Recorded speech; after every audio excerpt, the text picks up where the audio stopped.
these human shields. And the Democrats and the press are happily parroting that propaganda language. Several years ago, I led a bipartisan resolution that passed unanimously in the Senate condemning the use of human shields as a war crime. It is a war crime, but right now the Democratic Party is governed and led by the extreme left, by the Squad, by AOC and Tlaib and Omar, whose statements might as well be issued on behalf of Hamas. They are accusing Israel of engaging in terrorism. Defending your citizens from violent terrorist attacks is the right of Israel. And I will say for every Senate Democrat, they have an opportunity right now to decide where do they stand. Just a minute ago, I was speaking with a reporter who relayed that Chuck Schumer had told him, "I don't want to answer any questions on Israel." Well, I bet he doesn't. I bet he doesn't, because he's so scared of AOC primarying him from the left that he doesn't want to say anything to anger the anti-Israel extreme left in the Democratic Party. Now is a time for men and women with courage to step up and say, we stand with Israel. And by the way, now is a time when the Biden administration ought to step forward and say we're going to replenish the Iron Dome munitions that are saving thousands of lives by intercepting these terrorist rocket attacks. Instead of attacking and belittling and undermining the nation of Israel, President Biden ought to be standing with Israel and replenishing the Iron Dome munitions. Recognized. I thank the gentleman from Pennsylvania. I thank the Speaker. I appreciate what my colleague earlier offered as for the previous question with respect to Title 42, because what we're seeing at the border is an absolute travesty. And yet my colleagues on the other side of the aisle are going to do nothing, literally nothing about that today, even as we see people spilling across the border who are clearly testing positive for COVID. We have a hotel in La Jolla, Texas, that is literally filled right now with individuals who are heavily testing positive for COVID. These are the facts on the ground. And I know my friend, the Speaker, knows how bad it is at the border, knows how bad it is in Laredo, knows how bad it is in Del Rio, knows how bad it is in McAllen. I've got a text here from a sheriff in a small Texas town saying, "We're passing an emergency declaration tonight at City Council that no illegal immigrants can be released in the city of Uvalde per the CDC guidelines of countries on their list without a negative COVID test, and we have had our health authority write orders that give us the authority to have them government, Border Patrol, and immigrant quarantine for 10 to 14 days. We have a crisis at our border, and we're playing footsie with mask mandates in the people's house." I mean, it's absolutely absurd what this body is doing, the people's house. It's an embarrassment. It's a mockery. And the American people are fed up. They want to go back to life. They want to go back to business. They want to go back to school without their children being forced to wear masks, to be put in the corner, to have mental health issues.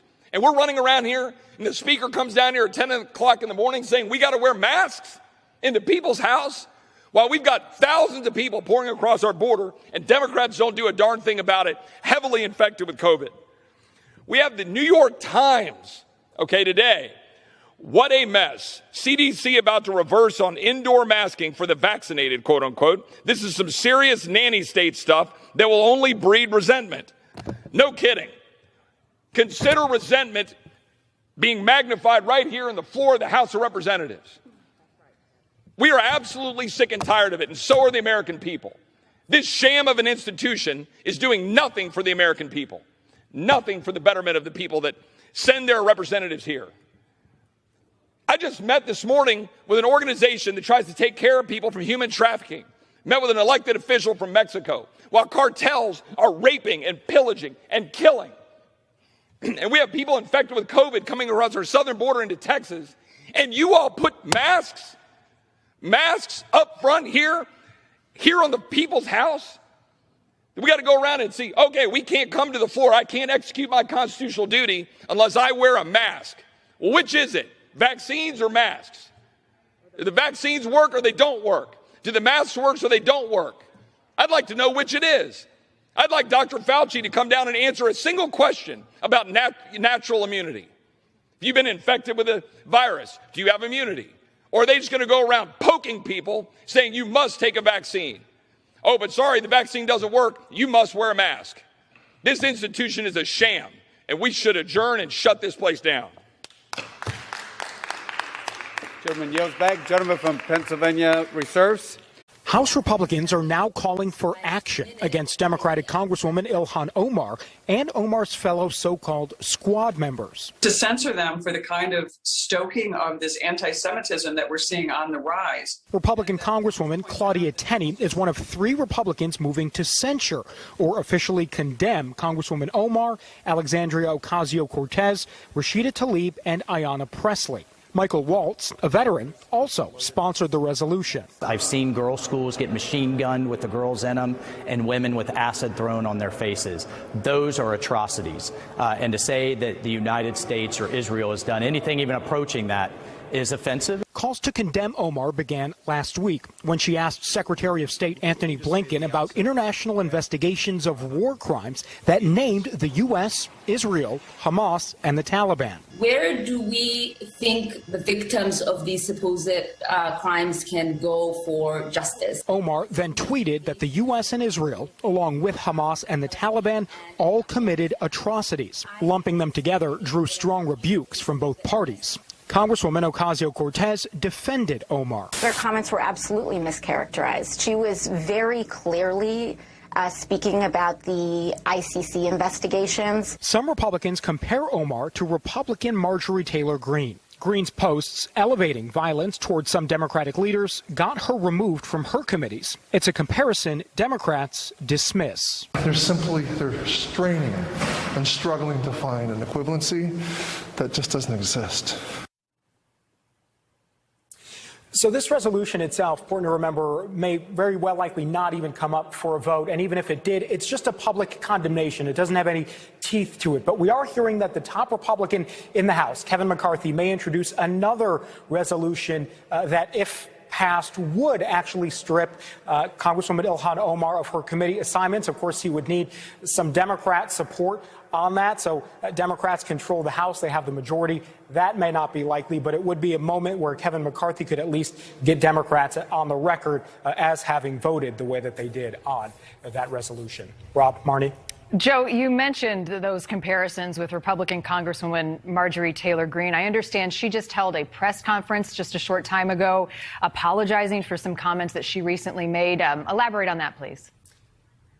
Yeah, it was sort of an impromptu thing. We found out late in the day Marjorie Taylor Greene just went outside the Capitol here behind us, and she apologized for comparisons that she made to the Holocaust and to mask mandates, and comparing Democrats to the Nazi Party. She actually said that she went to the Holocaust Museum here in Washington, that she had learned some lessons, and that she wanted to come out and just admit that she was wrong for making those comparisons. And again, that comes today on a day when we're hearing a lot from Republicans about anti-Semitism and all the rest, and trying to also put that toward Illhan Omar as well. Interesting, the timing on that, and again, something we didn't really expect to hear this morning, but an impromptu thing from Congresswoman Marjorie Taylor Greene just this afternoon. All right, Joe Khalil. That is why law-abiding citizens buy millions of these firearms. When accuracy and stopping power matter, they are simply better. Chairman Nadler, Ranking Member Collins, and distinguished members of Congress. My name is Amy Swearer, and I am the Senior Legal Policy Analyst at the Heritage Foundation's Ed Meese Center for Legal and Judicial Studies. Just as doctors can only recommend an effective treatment plan if they first form a correct diagnosis based on accurate assessment of the symptoms, policy analysts and policy makers must have an accurate understanding of the societal problems they are seeking to combat. Unfortunately, too many policymakers appear completely uninformed about basic factual realities related to guns and gun violence. Don't misunderstand me. We all want safer communities, but the characteristics distinguishing so-called assault weapons from non-assault weapons are not factors like caliber, lethality, or rate of fire. Proposals to ban scary-looking features like barrel shrouds or pistol grips are, for all intents and purposes, proposals to force law-abiding citizens to own guns that are harder for them to handle, harder to fire accurately, and more likely to cause them injuries, even when they are being used for lawful purposes. Moreover, semi-automatic rifles are not a meaningful driving factor behind rates of gun violence. 2/3 of gun deaths in this country are suicides, where the type of firearm is essentially irrelevant. With respect to gun crimes, over 90% are committed with handguns. Rifles of any kind are definitively used in only 3 to 4% of gun homicides every year, and an American citizen is 4 times as likely to be stabbed to death than they are to be shot to death with a rifle of any kind. Despite frequent claims that semi-automatic rifles are the weapon of choice for mass public shooters, in the last decade, over half of these shootings have been carried out with handguns alone. On the other hand, semi-automatic rifles like the AR-15 are so well suited for defensive action against threats in a civilian context that the Department of Homeland Security quite literally designates them as personal defense weapons for law enforcement officers. It is little wonder, then, that millions of law-abiding citizens in this country also choose these types of semi-automatic rifles as their own personal defense weapons. Far from needing to be protected from these rifles, law-abiding Americans benefit when they are allowed to defend themselves with them, particularly in situations where they are outnumbered. Just last week, a homeowner in Rockdale County, Georgia, relied on his scary-looking semi-automatic assault weapon to defend himself against 3 masked teens armed with at least 1 handgun who tried to rob him and other residents in their own front yard. Ironically, the rifle deemed an assault weapon by many in this room was used defensively to protect innocent people against assault, while the perpetrators used a non-assault weapon offensively to commit actual assault. Importantly, some of the most famous examples of the defensive use of assault weapons by civilians come from scenarios where the government has been either unable or unwilling to defend entire communities from large-scale civil unrest. During the 1992 LA riots, for example, law enforcement was nowhere to be found as hundreds of looters ransacked Koreatown. Ordinary store owners like Richard Ree and his employees took it upon themselves to defend their livelihoods from lawlessness, using, in many cases, semi-automatic rifles. Similar stories emerged during the civil unrest in Ferguson, Missouri in 2014. There are some here today who still genuinely don't understand why or how anyone would need such scary-looking rifles for purposes other than mass murder. And so I have permission from my mother to explain it to you by partially embarrassing her. My mother did not grow up with firearms, and they will never be her favorite thing in the world. In fact, she'd never handled a firearm until I took her to the range for the first time several years ago. Now, I love my mother, but like every other novice with a handgun, she was quite bad. I mean, she struggled to hit a stationary target from 6 yards out under ideal conditions. And then she picked up an AR-15. And I watched my mother put a fist-sized grouping of lead in the center mass of a target from 20 yards out.